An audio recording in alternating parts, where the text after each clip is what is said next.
Hello Goody Two Shoes, my name is Aubrie Rose. Welcome back to my channel. So it is getting towards the end of I think it's the third week. Yes, the third week of Nano.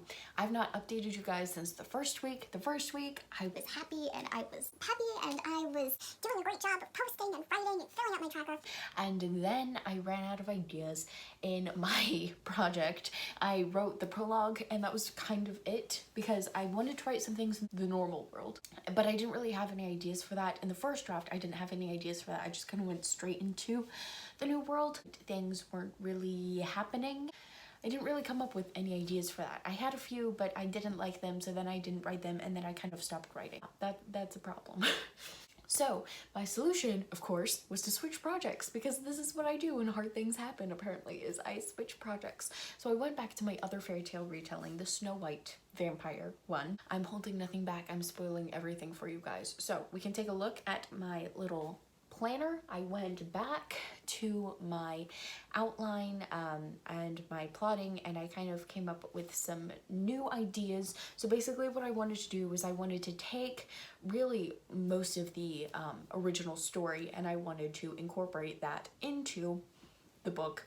Ingrid is the evil queen, right? She marries Snow White's father, and things happen in the first act. We figure out that Snow White is a vampire. She goes to the huntsman. They find, what is it, the comb, the ribbon, whatever, and the apple to stop Snow White. Finding these things was going to be the second act. The third act was going to be using the things and the false death scene, and then the fourth act was going to be her returning to her kingdom, only to find out that Snow White actually didn't die, and she gets banished, finds someone who gives her the elixir or whatever she needs to, or she makes a deal with that person so that she can defeat Snow White. She escapes, whatever, goes to the wedding of Snow White and whoever she found to marry a vampire, and then, you know, dances on iron shoes until she dies, but then also kills Snow White in the process. That was kind of gonna be the gist. So I still kind of want to tell that story, but I was going back through my Snow White drafts. There have been many of them, many attempts to write this story.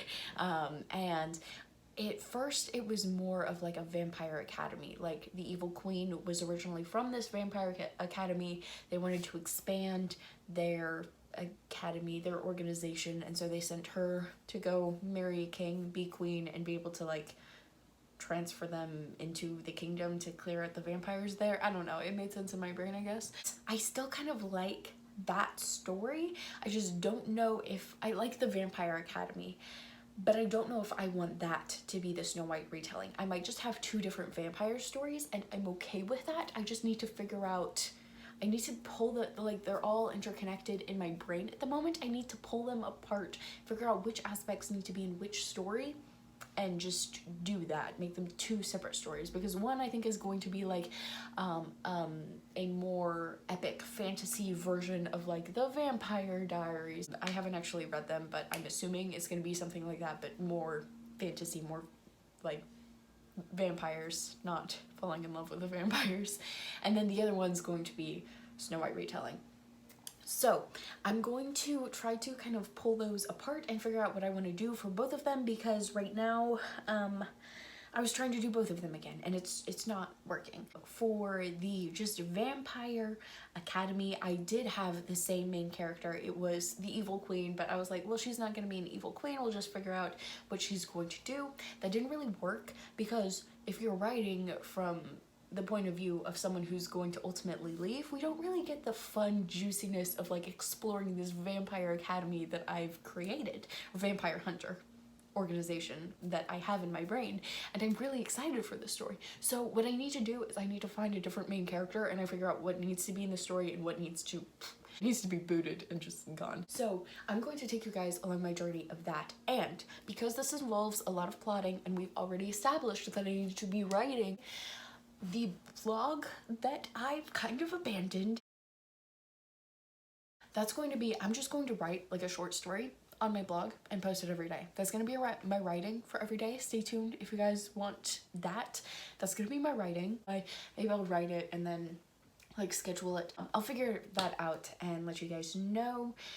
But I'm excited for that. I'm excited to write a little bit every day, and I'm also really excited. Okay, so I was writing contemporary romance for like a year, but what I first really started getting into when I was writing is fantasy, and I think I just need to go back to basics because I'm struggling, I'm having crises, and this is not okay. I'm gonna go back to my roots. I'm gonna go back to fantasy. I'm going to write the story that I want to read, and I'm just gonna pull you guys along the journey. I think this is just going to be, I'm gonna let you guys know all the times that I have a crisis, all the time, all the things that I'm working on. I'm gonna spoil everything for you guys, and I'm just gonna take you along the journey because I think that's gonna be more entertaining for you guys. I think that's gonna be less stressful for me because I still want to do the writing videos. I just don't want to have like a specific goal that I'm trying to reach. I'm just like trying to write a story. I'm trying to get out of this writing slump rut thing that I've fallen into. I'm going to pull a little clip that I kind of did earlier of me just kind of talking about my map. Kind of ignore anything that I'm talking about main characters because we've already established I need a new main character. But I'm gonna show you guys the map. I was so excited for this, and yeah. So here's my map. You can't really see it very well. But I am going to walk you through this. I'm just gonna spoil everything for you guys because I'm having fun and we're gonna do this. Okay, so the place, the Hunter's Bunker is what I am dubbing it at the moment. That's not really a good name. We have the hatch where they enter is right here. This is north. So the hatch is over here. This is where people enter and exit. I don't know if this is gonna stay. Right now it can only open from the outside, so they need a sentry, I think that's the word, to just like stand guard, but not stand guard to open the hatch. There is a large training arena right here that's connected to an infirmary. There is a hall from the hatch that goes into the infirmary. There's a door that leads from the hall, infirmary, hall. Training area, yes. Right here, we have some sleeping quarters. They're structured strangely because this is just how it works in my brain. This is how it is in my brain, and so I want to encapsulate that in the map. So there's 2 rows for the girls, 2 rows for the guys, and then 1 row specifically for the hunters. So there is a door blocked off between guys and girls, but there aren't as many girls, so that's just a smaller space. So then we have the dining hall right here. Pretty large because there's a lot of people. And then we have the council's hall. Basically, these are the people who come up with the missions. They are the original vampire hunters. And so they're a bit older now, but they've kind of set up the system. They've built the things. Now there's a system in place and they're pretty much just vibing. More intense than that, but yes. So then we have a, next to the council's hall, there's a washing area. So that's where they clean up the dishes, where they wash the clothes, where they patch up clothes. And yes, it's just kind of like people there who can't be hunters, and so there are multiple jobs that people can fill if they aren't physically just like able to kill vampires. Then we have the kitchens next to the washing area, and then we have the nursery.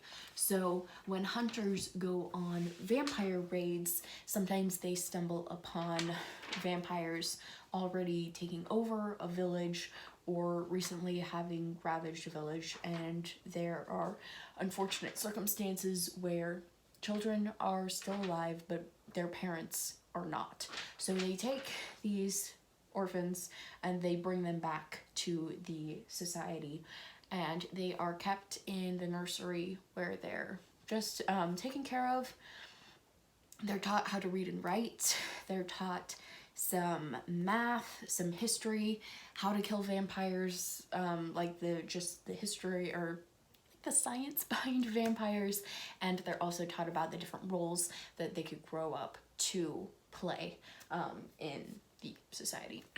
So everyone is at least tested or trained to be a vampire hunter at the beginning, and if they aren't really built for it or they don't stand the test what they're supposed to do, they'll be in a different role. So that is everything. Oh, there's also, this is almost embarrassing, but I also think that was really smart that I came up with it. So at the edge of the cave, there is a cliff. It's blocked off so that we can't really get to it, but there is an opening behind the rooms where there's the hole. And it's basically just this sheer cliff, and they drop off all the waste that is there. And it's actually an underground river, so that there's no smell because the river just washes everything away. Yeah, is this realistic? I don't know, but it works in my world, and this is my world. So that's all I really have for right now. This is the normal world, which I'm so excited about. So I'm just trying to make it feel like, so you know those like annoying scenes in some YA books where they're just like going through their day, they get dressed, they eat cereal, they pack up for school, and then they leave?